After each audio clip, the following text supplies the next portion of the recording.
Welcome back to part 2 of building a roof down the side of my house. Now before we get started, I'm going to use this just to answer a few questions that I've had on my previous reel. Now what we've actually used here are rafter connectors, not joist hangers, so I do apologise for that. But as we're only putting a polycarb roof on here, they are sufficient to hold the weight of the roof. Do we need planning permission for this? No, we don't. You can find all the information online regarding planning permission, but I've added some here if you'd like to read it. And the extractor vent will get taken out, but we can't do that at the moment. We are aware that the boiler flue currently is too close to the roof, but we haven't extended so it will comply to regulations. And yes, of course we'll be putting guttering on the roof. Now let's get back to the build. We've added the remaining rafters into the rafter connectors and screwed them all in. And here's how everything looked after day 3. I then run a string line down where I wanted the noggins to go, just to give me a guideline.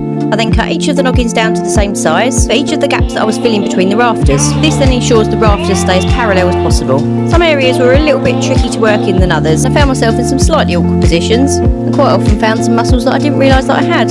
There were a few rafters that had a slight twist in them, so there was a little gap at the bottom like you can see here. So to fix this, I pulled out the 2 bottom screws, then I used 2 clamps together to pull in the bottom of the rafter and gave it a good squeeze to close in that gap. I then added in an extra screw at the bottom to hold it in place. Because I tightened up the clamps so tight, I found it a little bit tricky to get them off, so I just tapped them with a hammer and they just popped off. I was feeling quite pleased with myself at this point.